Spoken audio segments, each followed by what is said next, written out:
And the more times that I can show up that way, that I can respond to that fearful stimulus, I can guide my dog to safety. I can get them through the, oh my God, I'm going to die, to the, I didn't die moment. And you are the hero of that moment. That's how we build trust. That's how we build that respect. That's how we build an incredible bond with our dogs. And that's what we're talking about today on the podcast. Plus, a very exciting announcement. It's finally here. I'm so excited. Grab yourself a cup of coffee, sit back, and let's get into it. Ready to have a calm and peaceful life with your dog without the stress of those fear-based behaviors? Hi, I'm Tracy, and I've been there, overwhelmed by all the conflicting dog training advice and unsure of what to do next. But now I help dog lovers like you simplify your life with your dog by building confidence naturally, fostering trust, and addressing those fear-based challenges. So, if you're ready, stop chopping those chicken wieners and let's get to it.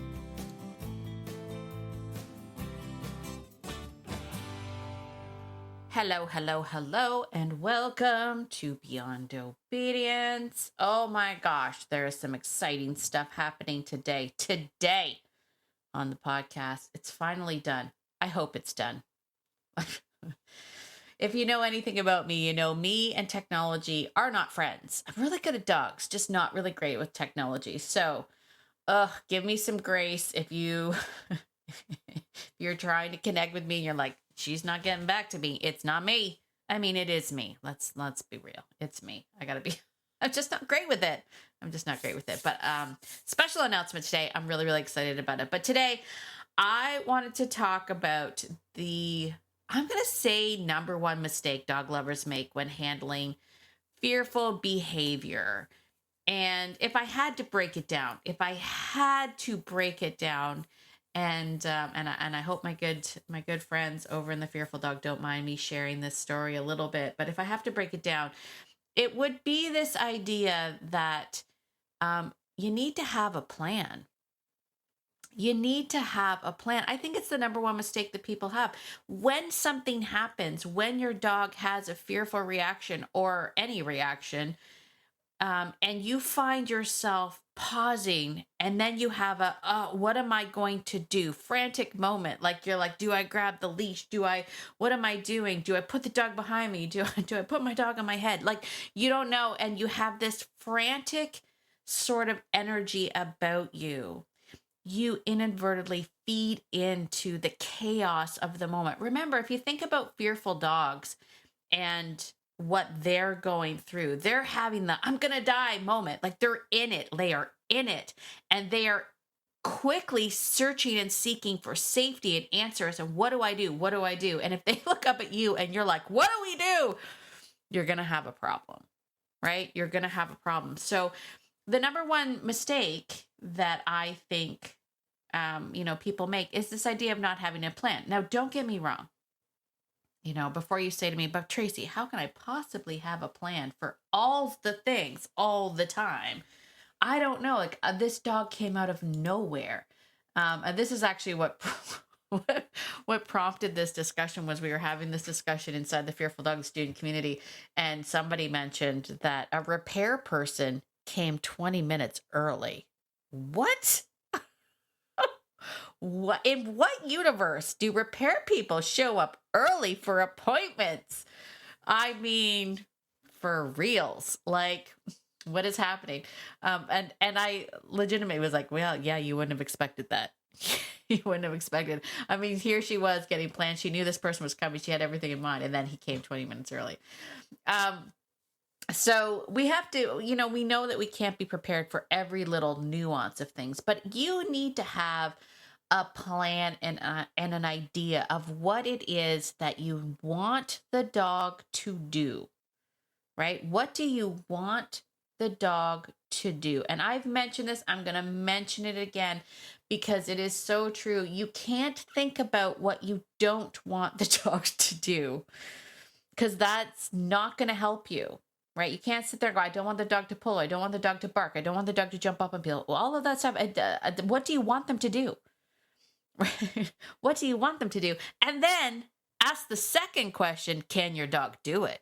Like, can your dog do that thing that you want them to do? You can't be like, I just want them to be quiet, right? You can't, right? Some dogs can't be quiet. They just can't. And you have to accept that. So I wanted to talk a little bit today about this idea of having a plan. You have to have a plan, and then you've got to have some sort of I call it the backup plan, or the safeguards to the plan. So, for example, let's take the example that we were talking about inside the Fearful Dog. We were talking about people coming over and your dog's reaction to people coming over. If you have a dog that is uncomfortable with people coming over, first of all, let me set the scene for you a little bit, just to kind of, you know me, I love to put things in perspective for you from the dog's perspective. Okay. We have created a space for our dogs, and we've said to them, within these walls, this is your space. We've even maybe said, this backyard is also your space. And then we walk the dogs out in the property, and in some ways we confuse them and we go, this is also your space, right? I mean, from the dog's perspective and how territory is managed, it's a little bit confusing. But what they do know to be true is inside the walls of their home, that is their space. This is where their family hangs out. The people that they love, the other dogs, the cat, the goldfish, all the stuff that they know is part of their social unit exists in this space. And it is in every dog's nature to alert when there is an interloper or potential threat threatening your space. That's just in them, in all dogs, in some level, it's in them. You don't have to be a guard dog. They all have it. It's like, this is our space and we need to protect it. I need to keep everybody safe. I may not be safe. Like, they're going to alert.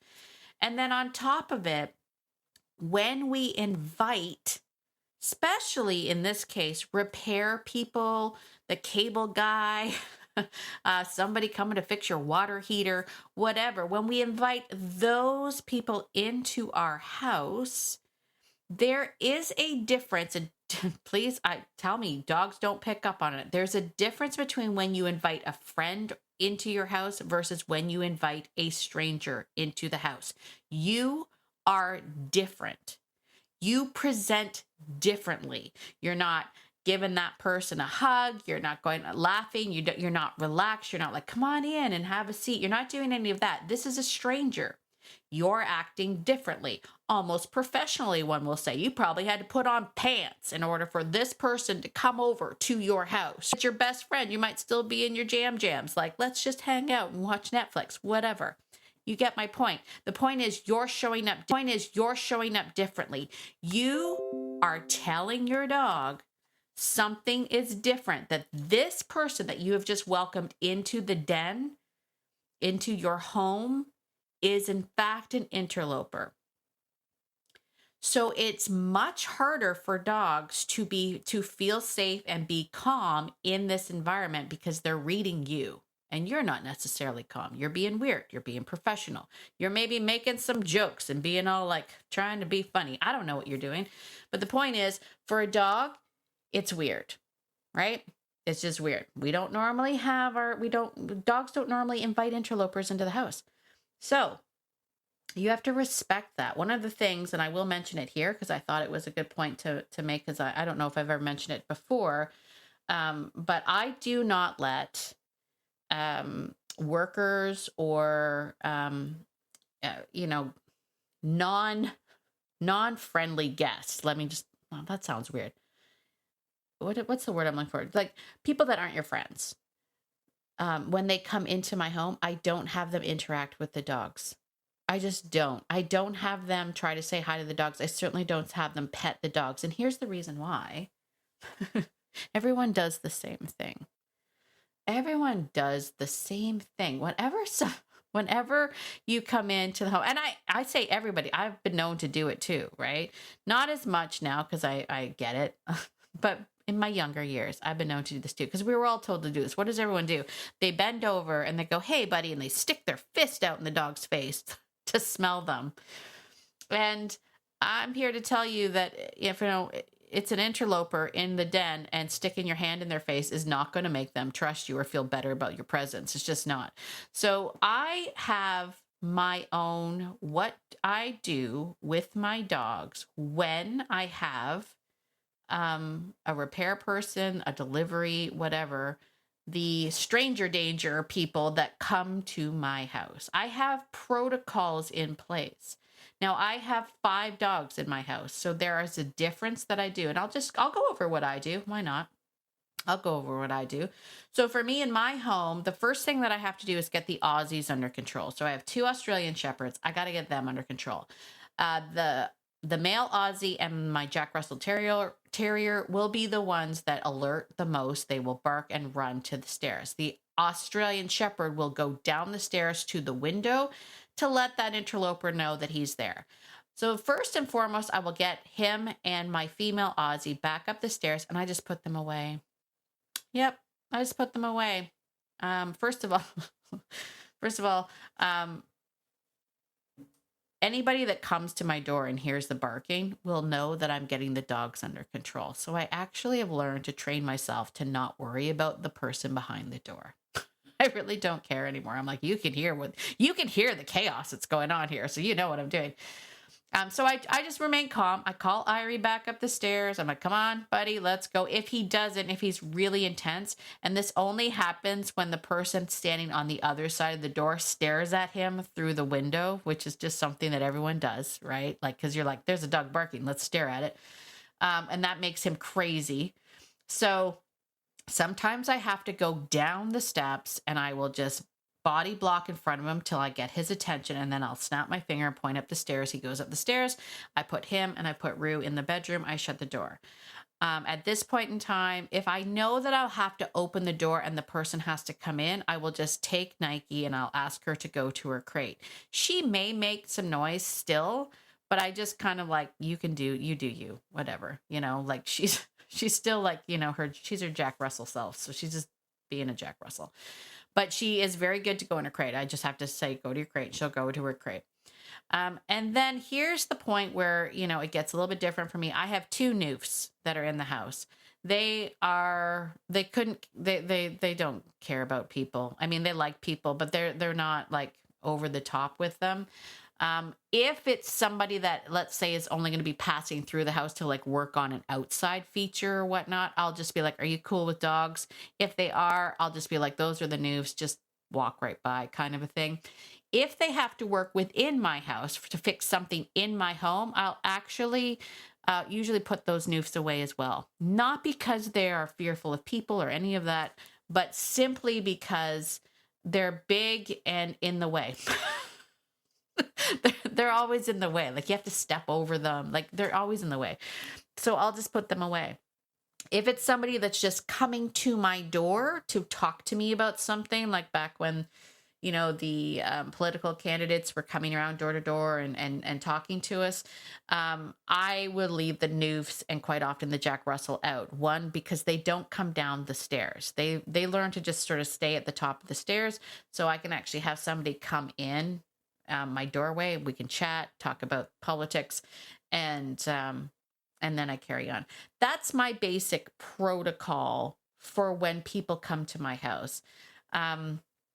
If it is someone that is coming into my house, a friend that's coming into my house, that's a different thing because they're going to stay a while, right? So that's kind of a different scenario, and I change for that. But my point to all of this and sharing this with you is that you have to have a plan. And you have to know what the plan is. I don't, if somebody shows up at my house right now unexpectedly, well, if they showed up right now, I'd be upset because then I'm in the middle of recording this podcast.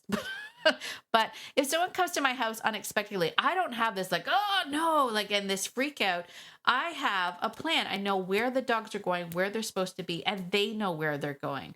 Like, they're at the point now where even though Irie still runs down the stairs and stares out the side of the door and looks at the person and barks at them, as soon as I go down there and go, okay, that's enough, he literally runs up the stairs and then runs to his room. Like, he knows where he's supposed to go.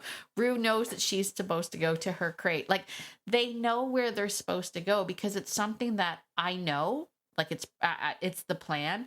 It's been practiced time and time again. So it's important to have a plan. What do you want your dogs to do? Let's talk about another scenario. Like, what do you want your dogs to do in case an off-leash dog comes? Right? If you're presented with an off-leash dog, what do you want your dog to do? Because what you can't do is just kind of freak out and add to the energy of it, because that energy, your energy, is going to influence what may happen. Maybe this dog was coming for no ill intent. Maybe the dog was just a friendly dog and wanted to come and play, but now you're feeling anxious. You've made your dog anxious, and now you've changed the dynamic. So you have to be pretty clear on what it is that you want to do. For me personally, I do not allow off-leash dogs to come near my dogs. Full stop. So my plan, and my dogs are really good at this, if a dog is approaching me, my dogs know to get behind me. They just know to get behind me. And I will stand in front, and I don't care how happy the dog is. I'm like, nope. If my dogs are on leash, this is not playtime. You're not to engage with my dog. And I have a get the heck out of here, Mr. or Mrs. or Missy. I'm like, get out of here. Right. And I know what I'm doing, but my dogs also know what they're doing. And whenever I've shared this, I've had so many people go, how do you get your dogs to go behind you?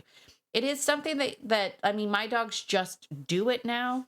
A lot of that comes from my ritual of migration and way I walk with them. The fact that I never allow a leash to pass in front of me. I always put leashes behind me when I'm walking. So it makes sense to them that way. If I like stop and I'm like, something's happening, I just move my leash behind me. They go behind me.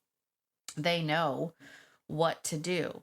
Now, you have to, when I say you have to have a plan, you have to know what you want to do, but be able to be flexible. That's the reality of it, because every single thing is going to be different. Every situation is going to be different. Right. I have had on occasion, if I'm walking more than one dog, and I've had an off leash dog come out, and I'm like, I have 3 dogs.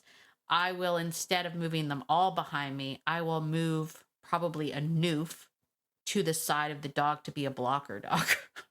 Right. I've done that before. Right. But the point is that I don't have a moment where I go, oh, shoot, what am I going to do? And then I panic. I have a like action right away. Like, I have to get into action right away. That's the bottom line. If we don't do that, if we don't have that, I have this, I got this mentality, then we're not showing up in a way that is leading the dog. If we have a moment of, oh gosh, what do I do?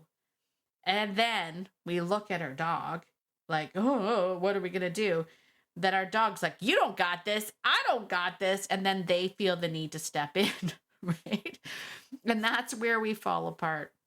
So making sure that you have a plan. And then the second step of that is to have, is to figure out what kind of tools do I need to assist me. They don't necessarily have to be something that I use every time, but they should be somewhere in case of. So for the example of, dogs at the door or people showing up unannounced or that sort of thing. To this day, I have a slip leash hanging on at my front door. And I also, I shouldn't say it's there. I'm lying. The only reason why it's not there is because the hook that my leash was hanging on fell off the wall and I haven't replaced it. Now that I think of it, I should probably do that. But essentially at my doorways, I have a little hook and I keep a slip leash there. It's a light little slip leash that if I need to, right? If somebody comes to the door, my dogs are going bananas and I can't get them under control, I can quickly slip a slip leash on, and then I can help guide them to whatever it is that I want them to do, whether or not that's going to their room, going to their crate, or in some cases, I'll just hold the leash and have the dog behind me, open the door, they hand me the package, I say thank you, and we shut the door and we're on our way, that kind of thing. But I usually have a leash there. Full disclosure, I haven't used it in a while. I shouldn't say that. Levi got away on us the other day and I had to call Mark. I was down walking in the trails with Levi and the girls, and he left and he went up to the house. So I had to send Mark a message to be like, can you bring Levi back down for me, please? And Mark actually came down and was like, this slip leash there was really handy. I'm like, yeah, it's not what it's there for, but yeah, it came in handy.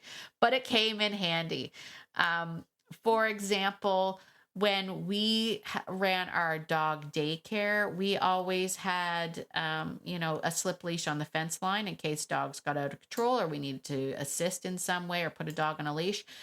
We also had a can of pet corrector, which is just compressed air, just something that could make a noise that if we had dogs that were starting to get a little too intense, we could break some focus, stuff like that. So having your tools available to you in the areas where you need them is a great idea. If you are someone who constantly is getting bombarded by off-leash dogs on your walks, I would consider walking with a walking stick or an umbrella, right?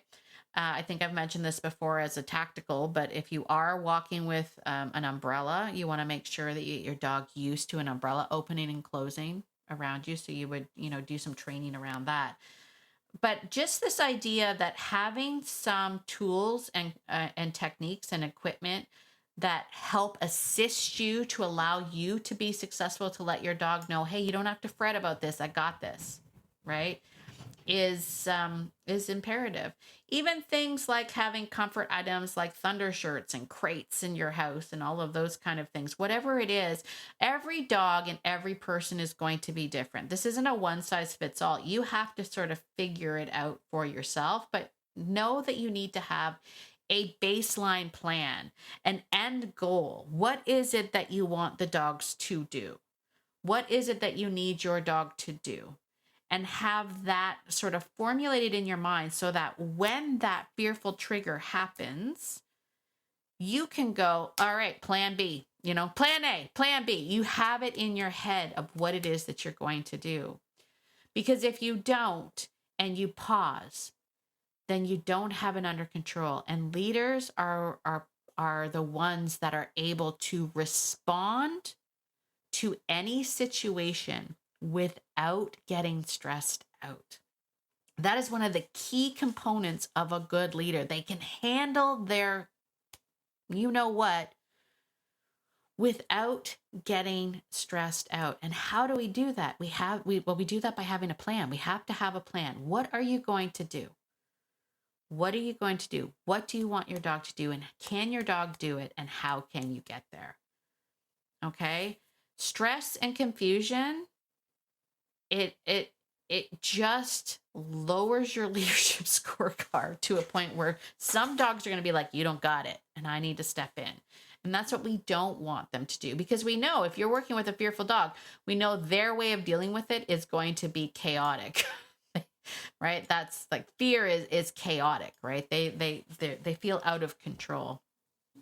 So let's decide on some clear, specific goals for your scenario. And where do you start with this? The very first step, honestly, I probably missed this.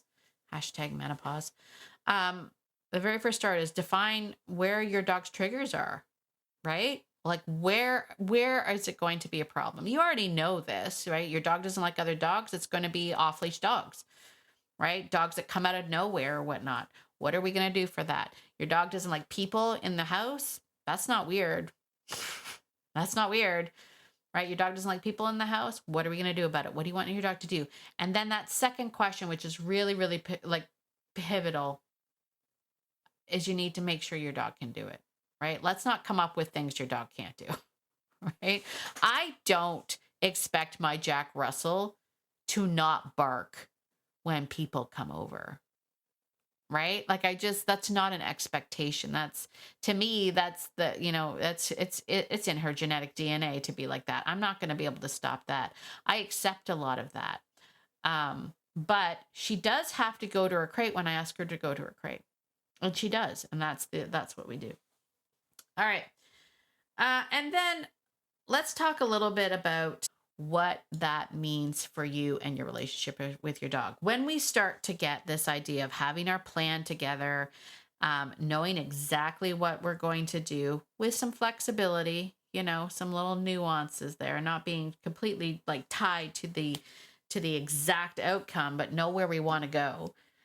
When we have that, when we're able to show up that way for our dog, it allows our dogs to defer to us in those fearful moments. Rather than have that freak out, they're going to say, I'm freaked out. What are we going to do about it? That's what I'm looking for. And the more times that I can show up that way, that I can respond to that fearful stimulus, I can guide my dog to safety. I can get them through the, oh my God, I'm going to die, to the, I didn't die moment. And you are the hero of that moment. That's how we build trust. That's how we build that respect. That's how we build an incredible bond with our dogs. So if you are sitting back and you're thinking to yourself, okay, I know what I'm supposed to do, Tracy, but how? How do I do it? How do I do it? Well, this is why I'm excited. I'm excited that you're here today. I'm excited to share this with you because it is finally here. You asked, I answered. I've had so many people reach out. Can I work with you one-on-one? And I'm here to say, don't worry now. You don't have to figure this out alone. Oh, I'm so excited about this. You can now book a one-on-one leadership coaching call with me.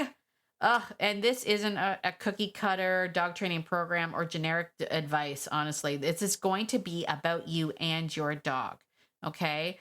Because there's no one size fits all, right? You're unique. Your dog is unique. Your needs are unique. Together, we're going to create that plan that is tailored to your unique situation, your dog specific needs. And most importantly, we're going to help you get to your goals.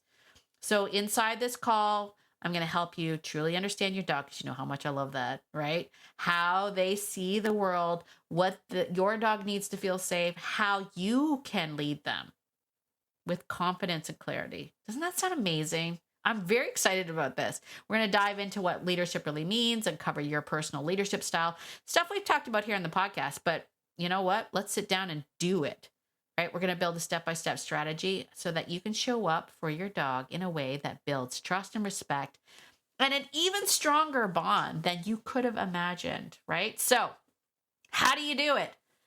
This is where the tech part gets me, but I'm hoping everything shows.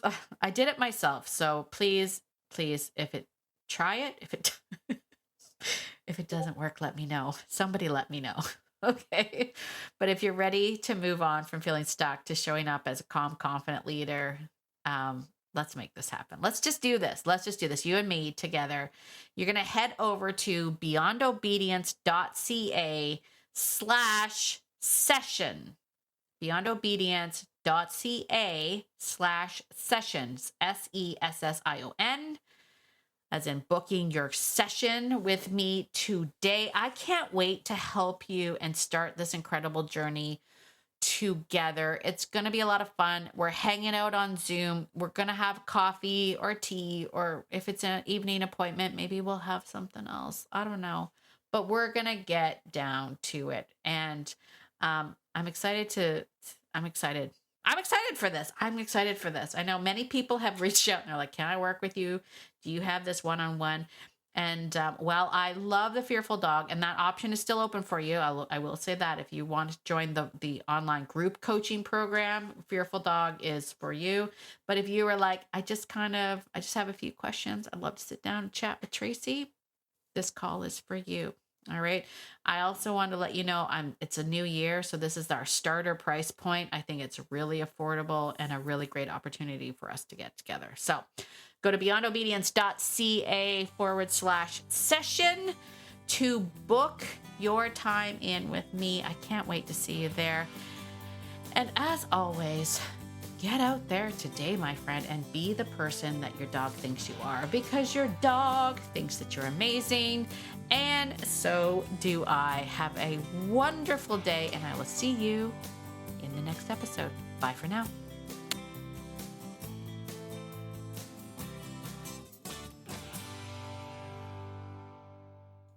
Oh, and one more thing.